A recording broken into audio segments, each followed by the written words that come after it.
We've been working on the site in one way or the other over the past 6-7 months. The larger the concrete pours that are carried out, the larger the risk. So there's a lot of planning that needs to be taken into account. Engineers have to look at whether the boxing is adequate for the weights of the concrete. We've also had to utilise strength that's been provided by the sheet piling and a lot of pre-planning to allow for large-scale concrete pours. You got all your plumbing that goes in, your reinforcing, your electrical and all that. You got to make sure that all the air pipes are protected as well and everything's going to plan and as per methodologies with the pumping around either side of the sites, bringing it up to 450 levels and moving on, vibration. Yeah, there's a lot involved with it all. The point of starting early on when concrete pours, the traffic-wise, you know, like early in the morning, no traffic, get the trucks in faster. As soon as you hit the 8 o'clock, 9 o'clock mark, traffic picks up, production slows down, can't feed the pumps quick enough.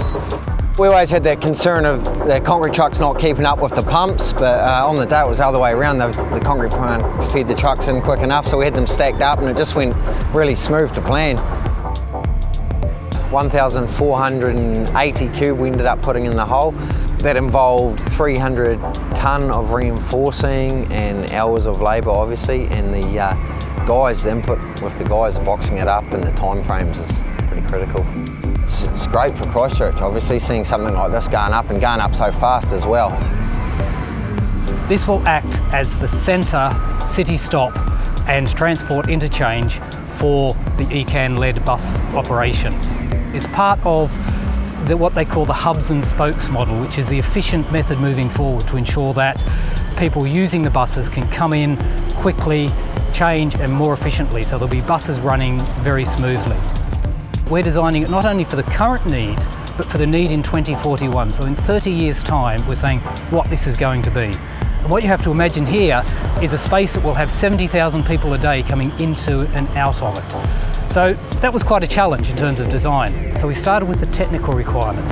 How do you actually get that many buses to come through in that time? We settled on a model that requires 16 bus bays.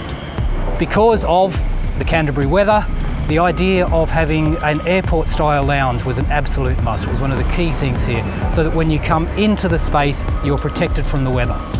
There will be retail areas, warm waiting areas, and it will have a huge roof over it. It'll feel like a market.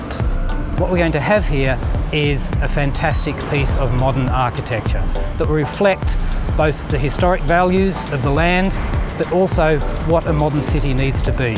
When you see something like a concrete pour happening here, this has been 18 months or more in the making. That is the culmination of a huge amount of work by a huge amount of really professional people to get to that stage, the builders, the designers, even getting our stakeholders together to get them to get a clear vision, which is very much what we're trying to do here. This is an approach to get everything together in a tight time frame to deliver the recovery of the city.